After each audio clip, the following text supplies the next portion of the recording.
a royal aide burst through the east wing of Buckingham Palace, clutching something wrapped in velvet. The halls, usually silent at this hour, echoed with hurried footsteps and the frantic tapping of security passcodes. Within minutes, lights flickered on in private chambers.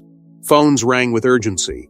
What had been hidden for decades had just surfaced, a sealed envelope bearing the unmistakable royal crest of Diana, Princess of Wales. It hadn't been seen since the late 1990s, locked away deep within Charles's private vault, untouched, undisturbed. But now, it had returned, as if summoned by fate itself. The timing was no accident. As whispers of scandal, public distrust, and mounting division clawed at the monarchy's foundations, the letter appeared like a ghost breaking through stone. And it carried a message no one was prepared to face. Because what Diana left behind wasn't just a farewell, it was a warning. A threat. A prophecy.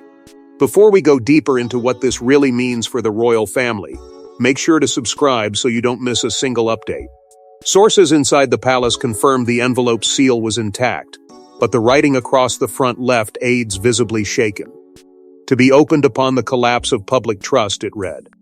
The words weren't cryptic, they were targeted. A direct judgment on the very institution Diana once belonged to. And now, it had fulfilled the condition she feared would someday come true. Handwriting analysts were discreetly flown in. The curvature of the letters, the choice of ink, the pressure on the paper, it was hers. No forgeries. No doubt. And that's when the real panic began. Camilla was reportedly the first to react. This cannot leave this room, she insisted, voice cold, hands trembling. But William, standing near the fireplace where the envelope had been placed, shook his head and cut her off. It already has. The silence in the room was heavier than the crown itself. Senior aides exchanged looks, knowing the gravity of what they were witnessing. There was no plan for this. No protocol. Because nothing in the monarchy's long, rigid history had prepared them for a posthumous message from Diana designed for this exact crisis. Security teams were ordered to seal off the wing. Phones were confiscated. Even the most trusted palace staff were removed from the chamber. At exactly 2:14 a.m., every senior royal aide, including those aligned with Charles, was summoned to the briefing room behind the royal archives. It wasn't a meeting. It was a reckoning. Because the letter, still unopened, had already begun unraveling the monarchy from within. And standing at the center of it all was William, haunted, unreadable, silent. Then, almost under his breath, he said it. She's still here, even now. It wasn't a remark. It was a realization. His mother, long gone from this world, had orchestrated one final intervention. And it was only just beginning. But what did Diana see coming, and why was it buried until now? Hidden beneath velvet, sealed with wax, and addressed only to my sons.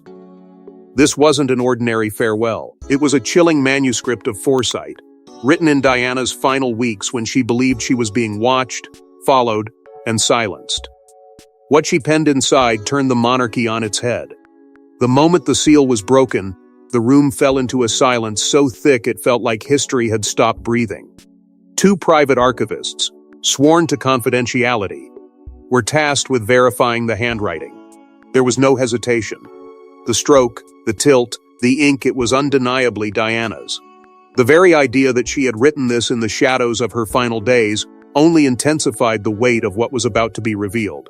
This wasn't just a letter, it was a map to a disaster she had foreseen. A prophecy carved out of pain and precision. And as the words unfolded, it was clear Diana had seen it all coming. Her letter spoke of a great reckoning, a moment when the monarchy would face the consequences of its silences, its deceptions, and its betrayals. Not the obvious ones, but the ones that had lived in the cracks of royal smiles, in carefully avoided truths, and in the cold calculus of survival. She didn't write as a mother or a princess, she wrote as a witness. And what she witnessed, she feared would one day consume her sons. She named Camilla directly, calling her the second betrayal, a phrase that sent shockwaves through the already fractured trust behind palace walls.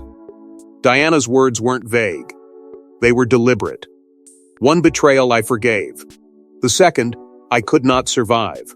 That sentence alone set off an emotional chain reaction among senior royals, especially those who had fought to sanitize the past. But perhaps the most haunting element was what Diana saw in the future. She described a woman rising beside William, not as a warning, but as a beacon. Someone not born into royalty but chosen by fate to carry forward what Diana could not finish. And then came the most cryptic yet devastating passage, a reference to a crown divided by silence. Some saw it as a reference to the strained dynamic between William and Harry. Others believed it was Diana's way of saying the monarchy would fracture not through scandal, but through what was left unsaid. And it was in this space of silence that the greatest damage would be done. The letter's language wasn't erratic or frenzied. It was calm. Almost too calm. Still, the palace discreetly brought in psychological experts to evaluate Diana's state of mind at the time it was written. The results were quietly leaked, and they only added more weight to her words. Despite the circumstances surrounding her final days, the assessment suggested a woman of clarity, not chaos. She knew what she was writing. She knew who would read it, and she knew exactly when it would matter. William's response was not immediate. But when he did speak, it was only to read aloud the final line of the letter. A single sentence. A cry across time. Protect your brother, even if he forgets who you are. Those who were present described him as visibly trembling, the paper clenched in his hand, as if he feared it might vanish if he let go. In that moment, the future of the royal family wasn't just shaken, it was split open. Because what Diana had left behind was more than truth. It was a test. But the revelation wasn't just emotional, it was political. And Charles was the first to feel the blow. For King Charles, it wasn't just a letter, it was a ticking bomb. One that had waited decades to explode. The monarchy's figurehead now faces the ghost of a woman he couldn't silence, and the judgment of a nation already questioning his reign. The moment Diana's final warning became known, Charles's private office descended into chaos. Every aide who'd ever managed a press release, managed a crisis, or managed the truth was summoned without delay. Their mission was singular: control the narrative before it shattered the House of Windsor from the inside out. But the panic behind closed doors wasn't just about optics, it was about exposure. Diana's words, unfiltered and undeniable, had pierced the core of a carefully crafted reign. And worse, they didn't just tell a story, they rewrote it. She spoke of a manipulated legacy. A quiet condemnation of how her memory had been diluted, rebranded, and tucked away behind sanitized royal history. Charles, the man who once stood in Diana's shadow, now found himself drowning in it. Shortly after the emergency meeting, Charles reportedly withdrew to his private study and refused contact for over 4 hours. No advisors, no family, no statements. He locked the doors, silenced all communication, and disappeared into a silence that was as revealing as any outburst. Staff described him as ashen, pacing like a man on the edge of an unraveling throne. Some believe he reread the letter alone. Others claim he was staring at the last official portrait of Diana, one he had long kept hidden. Regardless of the detail, the weight was unmistakable. The past had finally demanded payment, and Charles was bankrupt in defenses. Camilla, never one to wither under tension, reportedly confronted him with rare bluntness. "She's not haunting us," she said coldly. "Your guilt is." That line, quietly shared among a few high-ranking aides, spread like wildfire through the palace halls. It wasn't just a personal reckoning, it was a fracture at the top. The couple that had once redefined the royal image with resilience now stood divided by the ghost of a woman neither could outrun. And this time, no PR team could script their way out of it. Inside the palace, whispers grew louder. Senior courtiers, those loyal not just to the monarch, but to the institution itself, began floating the unthinkable. What if Charles stepped aside? What if the burden had finally become too great? The word abdication, once forbidden in royal discourse, now entered backroom conversations with alarming ease. And while Charles himself said nothing publicly, his silence was interpreted as both turmoil and temptation. Could the king really relinquish the throne not because of scandal, but because of a letter from the woman who once shattered him? By the third day, a constitutional lawyer was discreetly brought into the palace. No statement was issued, no meeting officially logged. But someone had asked for legal clarity on succession. Someone was preparing for what could follow if a monarch, cornered by ghosts and guilt, chose to walk away. The monarchy, already fragile under a modern gaze, now found its foundation rattling from the inside. But while Charles crumbled, someone else rose from the ashes of the past Catherine. In the midst of chaos, the Princess of Wales emerges not just as a wife or mother, but as the quiet inheritor of Diana's legacy. And in Diana's final words, Catherine finds a terrifying responsibility: to finish what the people's princess began. As the palace walls trembled beneath the weight of revelations, Catherine remained calm. Not silent, but still. Observant, absorbing the shockwaves without flinching. She didn't rush to speak, didn't lean into the frenzy. But those closest to her noticed a change. There was a deliberate shift in her posture, in the sharpness of her eyes, in the way she carried herself through the corridors. It wasn't grief. It wasn't fear. It was clarity. Because when Catherine read the letter, she understood something that many had missed. Diana hadn't just written a warning, she had passed a torch. And Catherine, though she never expected it, wasn't about to let it burn out. The phrasing in the letter was rich with symbols. Diana, ever calculated, never named her directly, but every line seemed designed for her. References to a lioness guarding her pride, to a woman of the people standing beside the crown but never behind it, struck Catherine like thunder. She reportedly took the letter with her to a private chapel on the palace grounds, remaining there for hours. Alone. No staff. No cameras. What was said in that silence is known only to her, but what followed was undeniable. Catherine returned with a new resolve, one that rattled even the most seasoned courtiers.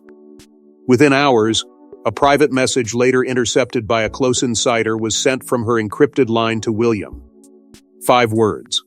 Simple. Chilling. We have to finish it.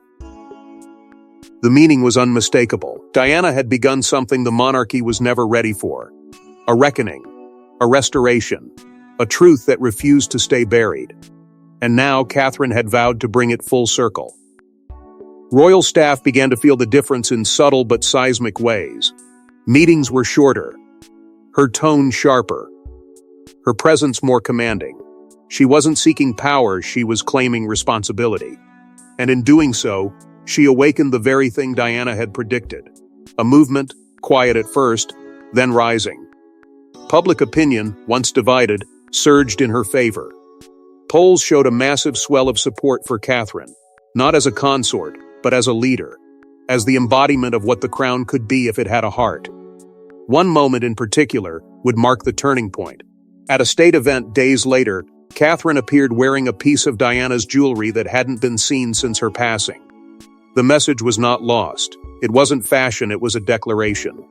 Without saying a word, Catherine reminded the world that she stood not only beside the crown, but beside the woman who had once shaken it to its core. And unlike those who sought to erase Diana's influence, Catherine had chosen to amplify it. But as Catherine steps forward, another royal silence grows deafening and dangerous. While the world reacts, Prince Harry remains silent. No statements. No appearances. But inside the palace, sources claim he's seen the letter, and what Diana wrote to him has shaken him beyond words. The silence wasn't accidental. It was deliberate, calculated. As headlines roared and the monarchy reeled, Harry stayed hidden, absorbing the chaos from thousands of miles away. But those close to the situation revealed the truth. The letter had reached him. A scanned copy, authenticated and encrypted, was delivered through back-channel means because despite everything, the palace knew he had a right to see it. What he read didn't just reopen wounds, it lit a fire. Among the folds of Diana's warnings was a paragraph reserved solely for her youngest son. And it didn't offer comfort. It offered conviction. If they isolate you, she wrote, remember your name isn't theirs, it's mine. A single line, but it shattered every wall he'd tried to rebuild between himself and the family he once called home. According to sources in Montecito, Meghan was with him when he read it. What began as quiet soon turned into visible emotion. She reportedly wept, not from the shock but from the validation. In Diana's words, she saw their own story: rejection, exile, distortion. The words felt less like a letter from the past and more like a whisper from a woman who'd endured the same pain. For Harry, the letter became a mirror, and in it, he no longer saw the black sheep. He saw a son left to carry unfinished business. The weight of Diana's legacy, once shouldered by William in silence, now pressed against him in thunderous expectation. But as always, the shadow between brothers darkened. William's interpretation of Diana's letter leaned toward duty and restoration. Harry's, however, was colored by resistance. 2 sons, 1 message, and 2 vastly different truths. Tensions reportedly exploded during a secure call between the two. What began as a conversation ended in abrupt disconnection. Insiders say William accused Harry of using Diana's words for leverage. Harry, in return, is said to have accused William of burying their mother twice, once in the ground, and once in silence. Meanwhile, eagle-eyed observers noticed a sudden flurry of activity near the Sussex residence. A Netflix crew, previously thought to have wrapped filming, reappeared. Equipment moved discreetly. Vehicles were parked at odd hours. The implication was clear: something was being recorded. The timing, unmistakable. It may not have been a formal statement, but the world understood Harry was preparing to speak, and he was going to let his mother speak with him.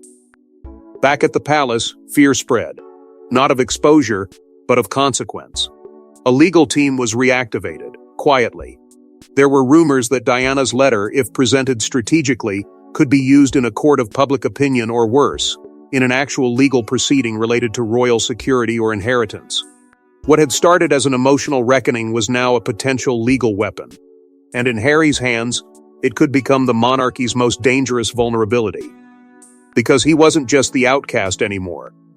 He was the heir to Diana's rebellion. A prince without a crown, but with a cause. But Harry isn't the only one considering revenge. Someone far more dangerous has returned to the fold. She vanished from headlines years ago. But now, the one woman Diana trusted more than anyone has broken her silence. And what she has to say about Diana's final days and what she feared will make your blood run cold. She had been silent for over 2 decades. Her name forgotten by the tabloids.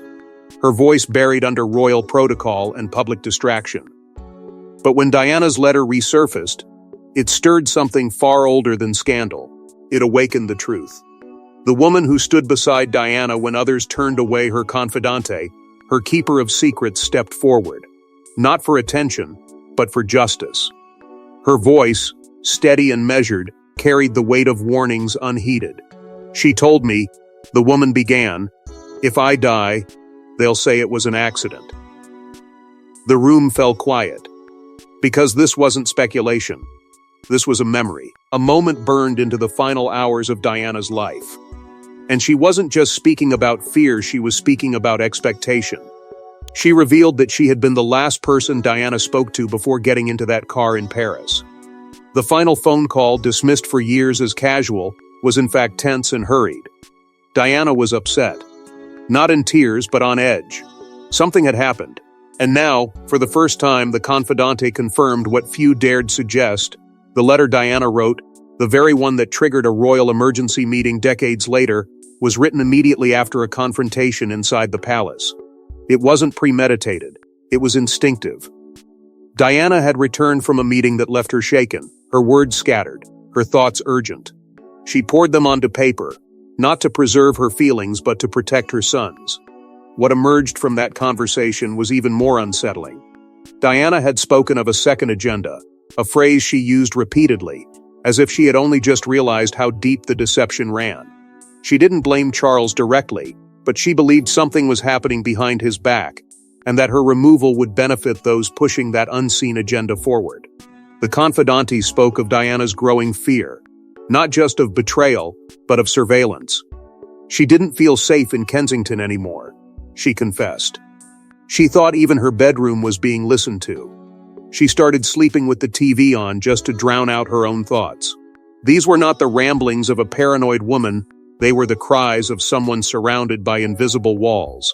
The most chilling moment came when she held up a journal Diana had gifted her years earlier. Tucked inside was a quote, written in Diana's handwriting. "Truth never sleeps, it only waits." And now, it was time to let that truth speak. The confidante didn't call for sympathy. She called for accountability. She demanded a public inquest not into Diana's death, but into why the letter remained hidden for so long. Why was it locked away? Who benefited from its silence? And why, now that it had re-emerged, were so many scrambling to minimize its power? The monarchy may have survived scandals, divorces, and death, but what Diana left behind was different. It was unresolved, untouchable, and it had finally found its voice again. The woman who once stood silently behind the princess was no longer in the shadows. She was in the center of a reckoning that had only just begun. But the fire Diana started didn't die with her, it's now burning into the present throne. Queen Camilla thought the past was buried, but Diana's words have pulled her into a war of memory and reputation.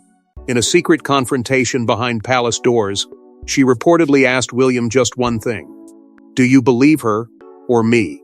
The letter, now seen as both prophecy and provocation, didn't just revive Diana, it threatened to erase Camilla. For decades, she had fought to rehabilitate her public image, to rewrite her role from disruptor to devoted royal. But with the contents of the letter now surfacing in whispers, leaks, and veiled statements, her legacy stood on a fault line. Camilla didn't stay quiet. She acted. Sources confirmed that she demanded the letter be sealed again, dismissed as an emotional relic from a difficult time. She pushed for it to be declared unfit for public consumption, suggesting that Diana's emotional state had compromised its intent.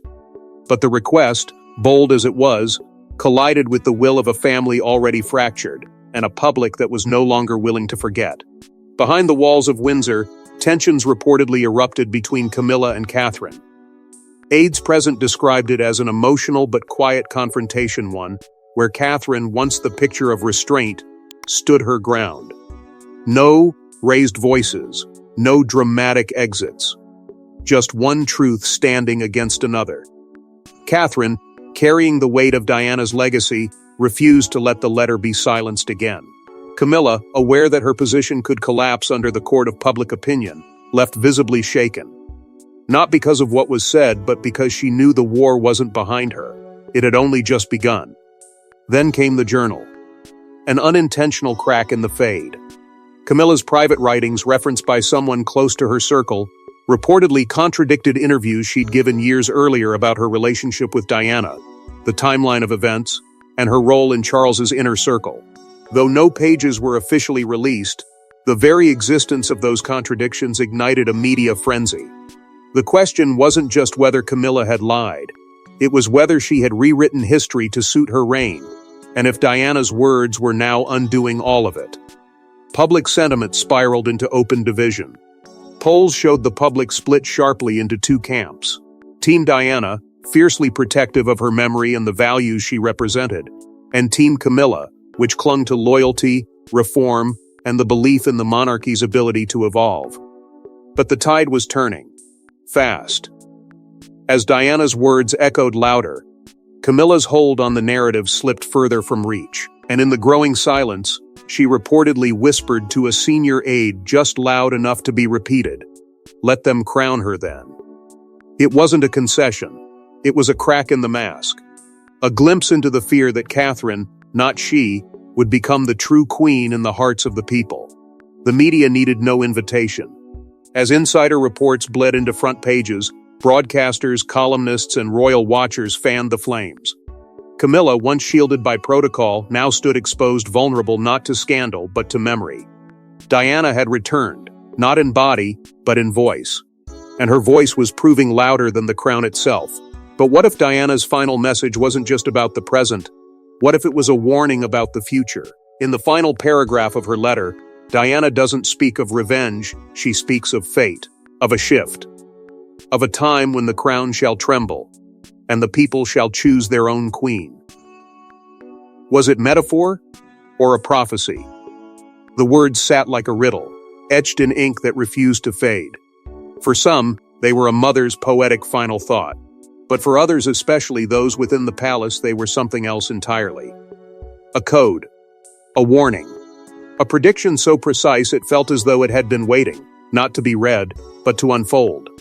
The phrasing bore uncanny resemblance to ancient royal prophecy, long dismissed as legend, that spoke of a time when the crown would falter not by war or scandal, but by silence, by a shift in loyalty that could not be seen, only felt. And now, Diana's closing lines mirrored that chilling vision.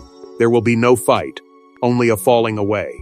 And in the quiet, a queen will rise.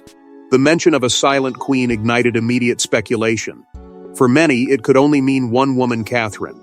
Not born into royalty, not loud, not rebellious, but constant, unshaken. Chosen not by bloodline but by public devotion. Diana's language seemed to separate the idea of monarchy from its institution. She didn't speak of thrones or titles. She spoke of hearts, of people choosing who they trust when all else fails. And in that moment, Catherine was no longer just the wife of a future king, she was a symbol. A continuation. The living echo of everything Diana once embodied but was never allowed to become. But the letter didn't only foreshadow assent, it hinted at betrayal. Diana's cryptic reference to a second-born betrayer sent a chill through the palace. It couldn't be ignored that Harry, the once-beloved spare-turned-self-exiled critic, had fractured the institution in ways that even abdication had not. Had Diana foreseen the rift between her sons? Or was she warning of something deeper, something yet to come? That question began to dominate late-night calls between royal advisors, as Diana's letter transformed from emotional artifact to political grenade. Behind cathedral doors, senior clergy were said to be in quiet discussion, not just about the monarchy's image, but about its divine right to rule. What happens when prophecy begins to bleed into public consciousness? When the people stop believing the crown is appointed by God and start believing it was meant for someone else entirely? The church had long walked in lockstep with the crown. Now, it stood watching as public faith shifted toward a woman never crowned, but deeply trusted. Even among insiders, opinions were changing. One anonymous courtier reportedly referred to Diana's final words as her last chess move, a strategic checkmate from beyond the grave, not loud, not forceful, but irreversible. If the crown, they whispered, is built on belief, then what happens when the belief belongs to someone outside the throne? And now, the monarchy stands on the edge of history, waiting to fall or to be reborn. The walls of Buckingham Palace have withstood centuries of scandal. But this feels different. Diana's final warning has cracked something deeper than protocol. It's awakened ghosts, revived old wounds, and questioned everything we thought we knew about loyalty, legacy, and who really wears the crown. The silence that once insulated the monarchy has been pierced by the roar of the people. Protests, once rare and symbolic, have now taken on a new intensity. Crowds gather outside royal residences, holding candles, posters, and copies of Diana's words. They're not calling for chaos. They're demanding clarity, transparency, reform. The idea of blind allegiance is dissolving, replaced by a collective plea. Tell us the truth. What was hidden, and why? The palace gates, though still closed, now feel more like barriers to answers than fortresses of tradition. Amid the swelling pressure, William breaks from royal custom and delivers a rare public address.